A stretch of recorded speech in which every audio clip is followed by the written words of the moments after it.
If someone had told me a year ago that my life would be completely overturned by the head of night security, I would have laughed. Not a real laugh, but the dry, papery rustle of a sound I reserve for absurdities. My life was not a thing that could be overturned. It was a carefully curated collection of quiet moments, of solitude stacked neatly like archival boxes in the climate-controlled stillness of the museum subbasement. My world was one of order, routine, and the hushed whispers of history sealed behind reinforced doors. It was safe. It was mine. And then came Julian. I didn't see him arrive so much as I felt his presence manifest in the nightly logs. New security protocols, stricter check-in times, a sudden, unwelcome rigidity that grated against the comfortable, worn-in rhythm of my shifts. For years, the night security team had been a rotating cast of semi-retired men who were more interested in their crossword puzzles than the priceless artifacts they were supposedly guarding. They were predictable. They were background noise. Julian was not background noise. He was a disruption, a resonant bass note in a world of treble. My first actual sighting of him was 2 weeks after he started. He came down to the archives for the midnight check-in himself, something the old chief never did. The heavy steel door hissed open, and he filled the frame. That's the only way I could describe it. He was tall, broad-shouldered, and moved with an economy of motion that felt both precise and predatory. He didn't walk, he occupied space. His face was all sharp angles and shadows under the harsh utility lighting. A strong jaw, a straight nose, and eyes that seemed to take in everything at once without giving anything away. He looked severe. He looked like a man who did not make mistakes and did not tolerate them in others. He looked, I thought, with a ridiculous, sinking feeling in my stomach, like my polar opposite. Now, his voice was deeper than I expected. It vibrated in the quiet air of my sanctuary. I just nodded, my own voice suddenly feeling like a foreign object lodged in my throat. He scanned the room, his gaze sweeping over my meticulously organized workstation, the rows of gray archival boxes, the temperature and humidity gauges on the wall. His eyes paused on me for a fraction of a second, and I felt pinned, examined, weighed, and found wanting. Then he made a small, efficient note on a tablet, turned, and left. The door hissed shut behind him, and the silence he left in his wake was louder and emptier than it had been before. This became our routine, a silent, nightly intrusion. He would appear at the door, his presence a sudden pressure change in the room. He would look, I would nod, and he would leave. We never exchanged more than a dozen words in those first few months. He was my boss's boss, a figure of distant, unassailable authority. I was the creature of the archives, the pale, quiet man who preferred the company of 18th century correspondents to living, breathing people. We were separated by a chasm of professional hierarchy and, I assumed, mutual disinterest. From my side of the chasm, I watched. I'm an archivist. Observation is my trade. I noticed the way he carried a subtle tension in his shoulders, a coiled spring beneath the crisp uniform. I noticed the way his dark hair curled just slightly at his collar when he went a day or too long between cuts. I noticed that on rainy nights, he smelled faintly of wet pavement and ozone. These are just facts, data points. I collected them absently, the way I collected details about the lives of long-dead poets from their letters. It was a harmless, sterile exercise, or so I told myself. But my stomach, an organ far less disciplined than my brain, twisted into a familiar, anxious, not every night around 11:55. A knot of anticipation, a knot of dread, a knot of something else I refused to name. He was, I had to admit, in the most secret corners of my mind, compelling. A force of nature that had inexplicably been contained within the quiet, hallowed halls of the museum. I felt like a seismologist studying a dormant volcano, acutely aware that the stillness was deceptive. There was power there, and it fascinated me as much as it terrified me. My solitude, once a comfortable blanket, had started to feel thin. It was as if his brief, silent appearances each night highlighted just how alone I truly was. The silence he left behind was no longer peaceful. It was an absence, The space where he had stood seemed to hum with a residual energy, a ghost of his presence that took hours to fade. I resented him for it. I resented him for disrupting my carefully constructed peace. I resented the flutter in my chest that felt suspiciously like a trapped bird whenever the door hissed open. Most of all, I resented the undeniable, illogical, and utterly hopeless pull I felt toward this severe, silent man who likely didn't even know my last name. Then came the storm. It wasn't in the forecast. It rolled in off the coast just after my shift began, a monstrous, churning mass of black clouds that unleashed a torrent of biblical proportions. The lights flickered once, twice. The third time, they went out and stayed out. A profound, absolute darkness swallowed the museum whole, followed by the high-pitched emergency whine of the backup systems. But in my subterranean world, a different sound accompanied the darkness. Silence. The constant, low hum of the climate control systems in the secure archives had vanished. A blinking red light on my console confirmed my fear. Total power failure. Not just the main grid, but the dedicated backup generator for the archives as well. Panic, cold and sharp, pierced through my composure. The artifacts in this vault were uniquely fragile. Early photographic plates, delicate watercolors, ancient papyrus. They required a constant, unwavering environment. A few hours of exposure to the city's damp, humid air could cause irreversible damage. My personal radio crackled. It was Julian. His voice was calm, clipped, devoid of any panic. Now, status report. The archives are dark. I manage my own voice tight. Backup generator failed to engage. The environmental controls are offline. A pause. Not of hesitation, but of calculation. There's a manual reboot sequence for the sub-level generator, isn't there? Yes, but it's ancient. A two-person job, and it requires physical access to the main breaker room in Sector Gamma. I'm on my way down. Meet me at the Gamma Vault door. The radio clicked off. My heart hammered against my ribs. A two-person job, in the dark, for hours, with him. The thought was equal parts terrifying and exhilarating. The carefully maintained distance between us was about to collapse. The chasm was about to be bridged, whether I wanted it to be or not. This was the disruption I had been sensing, the eruption of the dormant volcano. The routine was broken.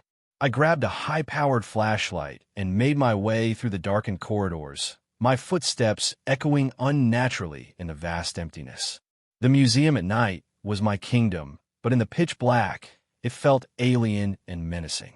By the time I reached the heavy steel door of the Gamma Vault, my hands were slick with sweat. He was already there, a solid silhouette against the faint emergency light from the hallway. He held a flashlight of his own, its beam cutting a sharp cone through the darkness. He turned it on me, and I flinched, raising a hand to shield my eyes. Sorry, he said, lowering the beam. You okay? Fine, Elid. Just dark, he nodded, his expression unreadable. I have the schematics on my tablet, but the battery won't last forever. You know the system better than anyone. I need you to lead. I need you. The words hung in the air between us.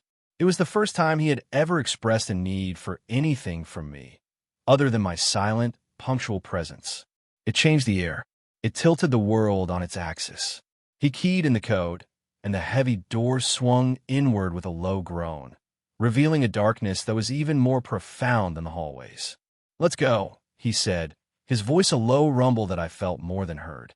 He stepped inside, and I followed him into the black. The air in the sub-basement was cold and smelled of damp concrete and ozone. Our flashlight beams danced across a labyrinth of pipes and conduits, casting long, distorted shadows that seemed to writhe and twist in our peripheral vision. The silence was absolute, broken only by the sound of our footsteps and our own breathing, which seemed impossibly loud. He walked behind me, his presence a tangible weight at my back. I was acutely aware of every move he made, the soft scuff of his boots on the concrete, the rustle of his uniform. It was an intimacy I was unprepared for, this shared vulnerability in the dark. I focused on the task, reciting the reboot sequence in my head like a mantra, a desperate attempt to keep my thoughts from spiraling. We reached the generator room, a cramped space filled with humming, silent machinery. It was colder here. I could see my breath fogging in the beam of my flashlight. "Okay," I said, my voice steadier than I expected. "The primary ignition sequence is behind that panel. But first, we have to manually cycle the breakers." I pointed my light to a large, grim-looking metal box on the far wall. It was covered in a series of heavy, archaic-looking levers. They have to be thrown in a specific order and simultaneously. "You take the right bank, I'll take the left," he nodded, his expression focused. He moved to his side of the panel, his flashlight beam illuminating a set of 3 levers identical to mine. In the close quarters, we were only a few feet apart. I could feel the heat radiating from him, a stark contrast to the chill in the air. This was where I saw him for the first time. Not the imposing head of security, not the severe authority figure from my nightly check-ins. Just a man. In the focused beam of my light, I saw things I'd never noticed from a distance. A faint, silvery scar that cut through his left eyebrow, almost invisible. The lines of exhaustion etched around his eyes, deeper than I would have guessed.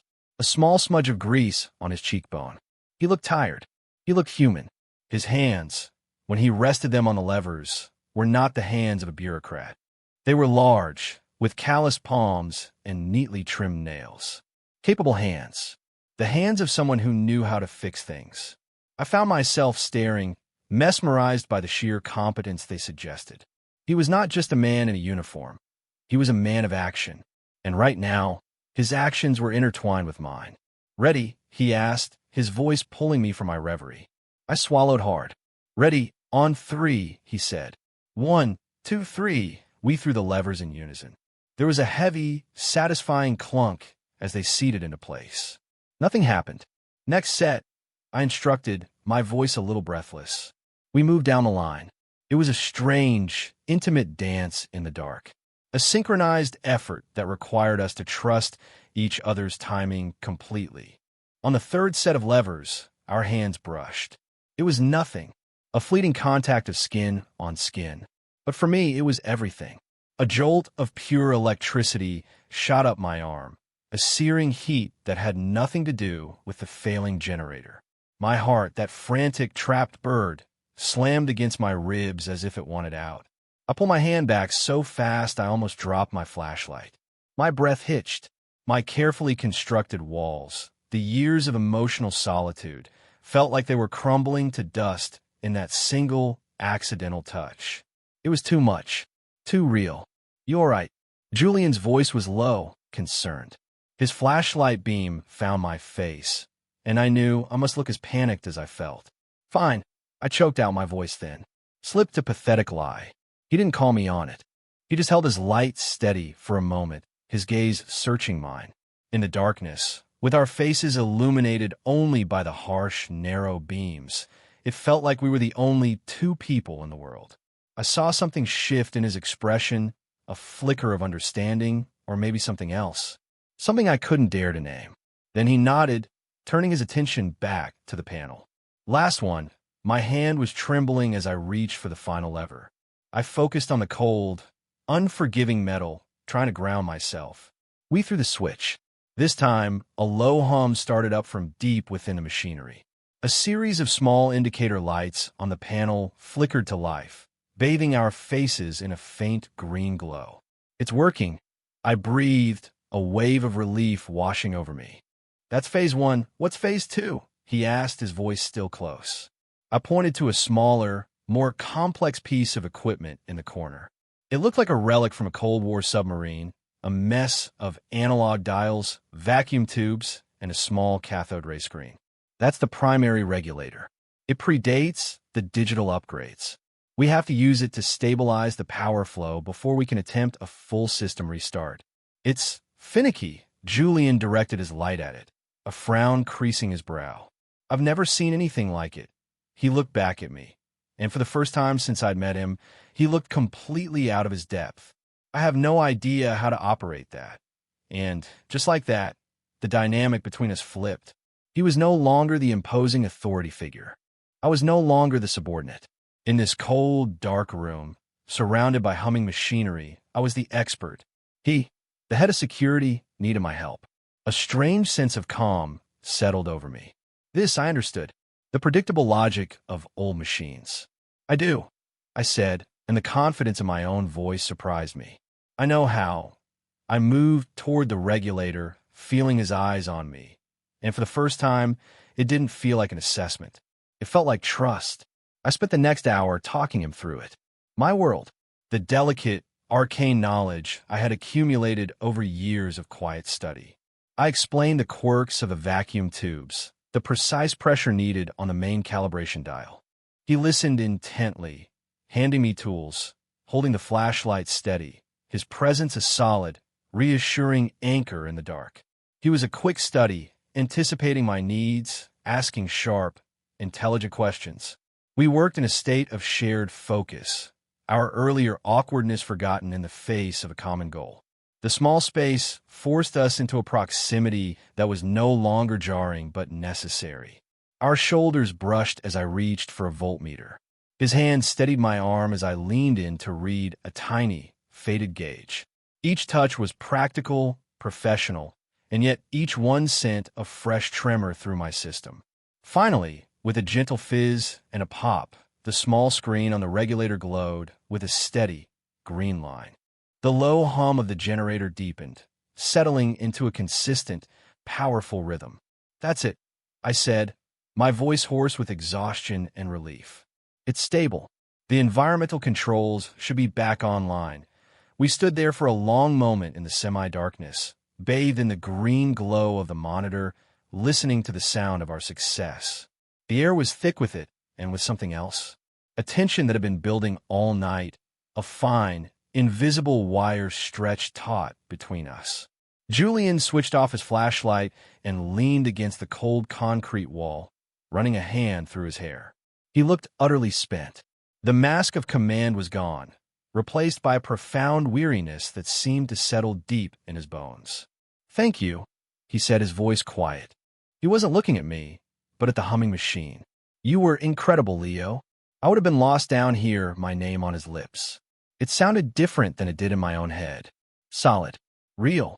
My heart did a slow, painful flip. "It's my job," I mumbled, turning away to fiddle with a loose dial, suddenly unable to meet his gaze. "No," he said, and his voice was firm, pulling my attention back to him. "That was more than just a job. You saved millions of dollars worth of history tonight. You should be proud." I didn't know what to say. Praise was not something I was accustomed to. I just gave a small, awkward shrug. He was quiet for a long time. The only sound was the thrum of the generator. I thought maybe that was it, the end of the moment. We go back upstairs, back to our separate worlds. But then he spoke again, his voice so low, I almost missed it. "I hate failing," he said. It wasn't directed at me. He was just thinking aloud, giving voice to a thought in the safe, anonymous dark. At my last post, there was a breach. My fault. I missed a detail in the rotation schedule. A stupid, careless oversight. They got away with a painting. It wasn't even one of the famous ones, but it was the museum director's favorite. A small landscape his grandfather had donated. He never said a word to me about it, just accepted my resignation. The silence was worse than if he'd screamed at me. He finally turned to look at me, and in the faint green light, his eyes were dark pools of remembered failure. That's why I'm so hard on the details here. The check-ins, the protocols. I can't. I won't let that happen again, and there it was. The vulnerability I had only glimpsed. The reason for his severity, his distance. It wasn't arrogance. It was fear. A deep, profound fear of repeating a past mistake. The strong, silent man was not made of stone after all. He was made of regret and a desperate need for control. My own carefully guarded loneliness, the solitude I had wrapped around myself like a shield, suddenly felt thin and flimsy in the face of his raw honesty. He had offered me a piece of his history, a fragile artifact from his own private archive. It felt right, somehow, to offer one of my own in return. "The nights get long down here," I said, the words feeling clumsy and inadequate. I used to like the quiet. I thought I preferred it. But lately, it just feels empty. I risked a look at him. "Your check-ins." At first, I hated them. the disruption. But then, I started to wait for them. It was foolish. I trailed off, horrified at what I had just admitted. I had laid my own pathetic loneliness bare.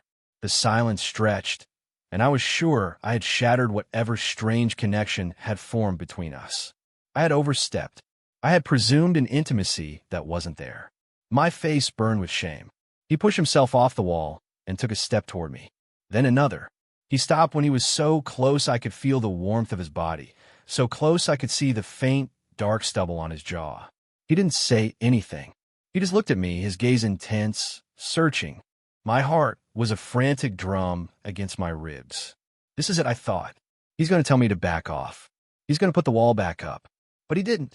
Instead, he slowly, hesitantly reached out and cupped my jaw. His thumb brushed against my cheek, the callous skin a startling, rough contrast to my own. His touch was tentative, a question. I leaned into it, a silent, involuntary surrender. My eyes fluttered shut, and then he kissed me. It wasn't a kiss of passion or frantic need.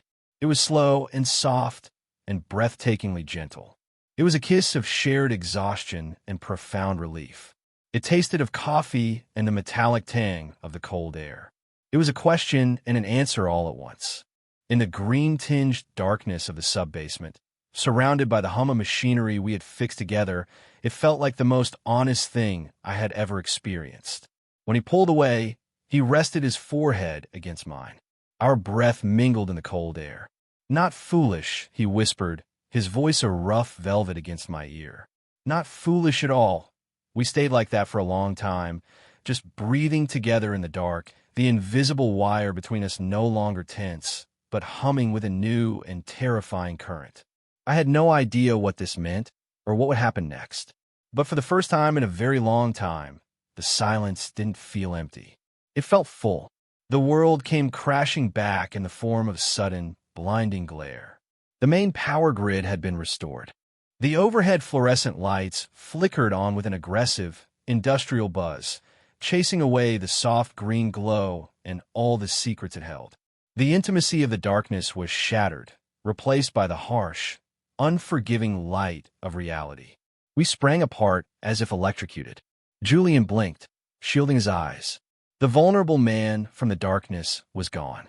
In his place stood the head of night security, his expression shuttered, his posture rigid. He straightened his uniform, avoiding my eyes. The warmth that had bloomed in my chest turned to ice. "The system is stable," he said, his voice clipped, professional. All the softness, all the raw honesty from moments before had vanished. It was like it had never happened. "I'll log the incident. You should get back to your station." He turned and walked out of the generator room without a backward glance. I was left standing alone, blinking in the sterile white light, the phantom sensation of his lips still burning on mine. The hum of the generator was no longer a sound of triumph. It was a mocking reminder of a connection that had been born and died in the dark. I felt a familiar, sickening lurch in my stomach. I had misread everything. The kiss, his confession, it was a fluke. An aberration brought on by stress and exhaustion and the strange, disorienting intimacy of the blackout. For him, it was a moment of weakness, a mistake. For me, it had been a revelation. The walk back to my archive felt like a mile of shame. By the time I sank into my chair, my hands were trembling. I spent the rest of my shift staring at the door, a pathetic mix of hope and dread churning inside me.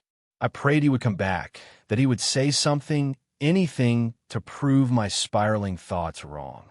He didn't. The end of my shift came and went. The sun rose. I went home to my empty apartment, feeling hollowed out, the silence of my own space now a crushing weight. The next night was torture. Every creak of the building, every distant footstep sent a jolt of anxious adrenaline through me. I watched the clock tick toward midnight, my stomach a roiling sea of bees. 11:55, 11:56. My heart hammered in my ears. Midnight. The door hissed open. I looked up, my breath catching in my throat. It wasn't him. It was a younger guard, a man named Peterson, who gave me a nervous smile. "Mr. Vance sent me to do the check-in. Said he was tied up with paperwork. The word was a punch to the gut. A cold, bureaucratic excuse that felt more insulting than any outright rejection. The hope that had stubbornly flickered within me was extinguished. I had been a momentary lapse in his otherwise perfect control, an incident to be logged and filed away. Forgotten. The second night was the same. Peterson again, with another flimsy excuse. The silence from Julian was no longer just an absence. It was a statement. A thick, impenetrable wall erected between us, higher and more imposing than ever before. My old solitude, the one I had once cherished, returned with a vengeance. But it was different now. It was tainted. It was no longer a fortress. It was a prison. And every quiet moment was filled with the ghost of his touch, the memory of his voice in the dark. I started to retreat back into myself, rebuilding my walls brick by painful brick. I told myself it was better this way. I was not built for the kind of emotional risk he represented. I was an archivist. I dealt with the past, with things that were finished, cataloged, and safely contained. Feelings were messy, unpredictable, and dangerous. I had been a fool to think, even for a moment, that I could handle them, that I could handle him. By the third night, I had almost convinced myself. I had settled into a state of numb resignation. I would go back to my quiet life. I would forget the feel of his hand on my face. I would forget the impossible softness of his kiss. I would forget. I would have to. Midnight came. I didn't even look up from the manuscript I was cataloging, bracing myself for Peterson's cheerful, oblivious greeting. The door hissed open. Silence. I waited. The silence stretched. It was a different kind of silence than Peterson's. It had weight. It had presence. Slowly, reluctantly, I lifted my head. It was Julian. He was just standing there inside the doorway, his hands shoved into his pockets. He looked worse than he had in the generator room. The lines around his eyes were carved deeper. His uniform, usually immaculate, was slightly rumpled. He looked like he hadn't slept in days. My heart, the traitorous organ, gave a painful, hopeful leap. He didn't speak. He just watched me, his expression a turbulent mix of exhaustion and something else, something that looked unnervingly like fear. I found my voice first, though it was little more than a croak. "You forgot your paperwork." The words were meant to be sarcastic, a weak, protective jab. They just came out sounding wounded. A muscle twitched in his jaw. He took a step into the room, then another, stopping a few feet from my desk. The space between us crackled with everything left unsaid. "I'm not good at this," he said finally, his voice rough. I just stared at him, my hands clenched in a fist under my desk. "The reports, the emergencies, the protocols, that's easy," he continued, his gaze fixed on a point somewhere over my shoulder. "I know the steps. I know the rules." There are no rules. He finally met my eyes, and the raw vulnerability there stole my breath. I panicked. Leo, my throat was too tight to speak. I just listened. When the lights came on, it was like I woke up, and all I could think about was the risk, about what could go wrong, about failing. Again, he ran a hand over his face, a gesture of pure exhaustion. So I did what I always do. I retreated. I put up the walls. I thought if I just ignored it, if I just went back to the way things were, it would go away, did it? I whispered, the words barely audible. He gave a short, humorless laugh. "No, the last 2 nights, they've been the longest of my life." The silence in my office was deafening. He looked at me, his eyes pleading. "I am sorry for avoiding you, for being a coward." The carefully constructed bricks of my own walls began to crumble. His fear mirrored my own. His retreat was a reflection of my own instinct for self-preservation. We were not so different after all. I thought it was a mistake. I admitted, my voice trembling slightly. "I thought you regretted it. The only thing I regret," he said, taking another step closer, his voice dropping to that low, intimate rumble I remembered from the darkness, "is walking out of that generator room. And the 2 days I wasted pretending it didn't happen." He was standing right in front of my desk now. He reached out, not to touch me, but to place a steaming ceramic mug on the corner of my blotter. The rich, dark aroma of coffee filled the air. I looked at the mug, then back at him, confused. "It's black," he said quietly. "1 sugar." I noticed he noticed. A simple observation. a detail he had collected during his silent nightly intrusions.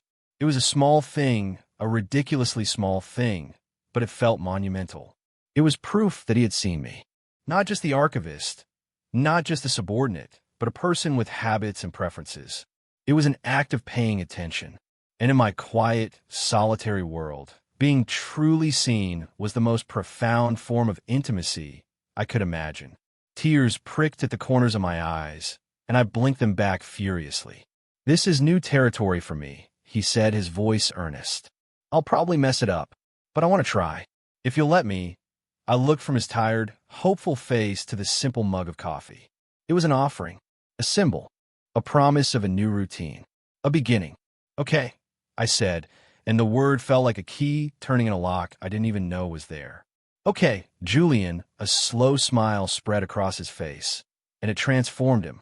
The severity melted away, replaced by a warmth that reached his eyes and made my heart ache in the best possible way. "Good," he said. He hesitated for a moment, then asked, "When does your shift end?" 7. Can I walk you home?" It was another offering, a gesture that would take whatever this was between us out of the secret, hidden spaces of the museum and into the light of day.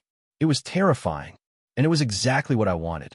"I'd like that," I said, and for the first time I smiled back. A real smile. He stayed for a while, just leaning against a row of shelves, and we talked. Not about work or the blackout, but about small things. The city, books, the quiet absurdity of working while the rest of the world slept. The vast, empty space of the archive felt smaller, warmer, filled with the low murmur of our voices. The silence, when it fell between us, was no longer a chasm. It was a comfortable, shared space, a place to breathe. At 7, as the first gray light of dawn began to filter through the high, narrow windows of the main hall, we walked out of the museum together. The city was just waking up, the streets still damp from the storm. The air was clean and cool. Julian's hand brushed against mine, and this time I didn't pull away. I threaded my fingers through his. His hand was large and warm and strong, and it felt like coming home. That walk was the beginning. Our new routine started not with silent check-ins, but with shared coffees in the pre-dawn quiet of my small apartment. Julian would arrive before my shift ended, letting himself in with the key I'd given him, and I would come home to the scent of brewing coffee and his solid, reassuring presence in my kitchen. Some mornings we would talk, our voices low as we sat at my small table, watching the sun rise over the neighboring rooftops. Other mornings we would sit in a comfortable silence, reading, the only sounds the turning of pages and the soft clink of a mug against a saucer. The silence was never empty. It was full of an unspoken understanding, a quiet contentment that seeped into the very walls of my home. My apartment, once just a place to sleep, a functional annex to my real life in the archives, began to feel like a home. It was no longer just my space. It was our space. His jacket was often slung over the back of a chair. His ridiculously oversized boots sat next to my worn-out sneakers by the door. His scent, coffee, and clean soap, and something that was just uniquely, wonderfully him, lingered in the air long after he left for the day. The nights at the museum changed too. He still did his midnight check-in, but now it was the highlight of my shift. He would linger, leaning against my desk, and tell me about his day. I would show him a particularly interesting document I was working on. These stolen moments were brief, professional on the surface, but underneath they hummed with the secret current that now ran between us. The archive was no longer my fortress against the world. It was the place where my world had begun. Sleeping next to him was a revelation. For years, my bed had been a solitary island. Now it was a shared space of warmth and safety. I would fall asleep to the steady rhythm of his breathing, his arms slung possessively around my waist. The anxieties that used to plague me in the quiet hours, the overthinking and the endless cataloging of my own inadequacies, were silenced by his simple, physical presence. There was no room for fear when he was there. One morning, I woke up early. The sun was just beginning to paint the sky in shades of pale pink and orange. Julian was still asleep, his face relaxed and peaceful in the soft light. The severe lines of concentration were gone, replaced by a boyish vulnerability. The scar above his eye was a faint, pale line. His dark hair was a mess against the white pillowcase. Watching him, a wave of such profound affection washed over me that it almost hurt. This man, this force of nature who had stormed into my quiet life and shattered my solitude, had become my anchor. He had taken my small, ordered world and expanded it, filled its empty spaces with warmth and laughter and a sense of belonging I never knew I was missing. I used to think my life was complete. I had my books, my history, my quiet routines. I had built a fortress of solitude and convinced myself it was a kingdom. I saw it so clearly now. It wasn't a kingdom. It was a cage. A safe, comfortable, and utterly lonely cage. Julian hadn't invaded my fortress.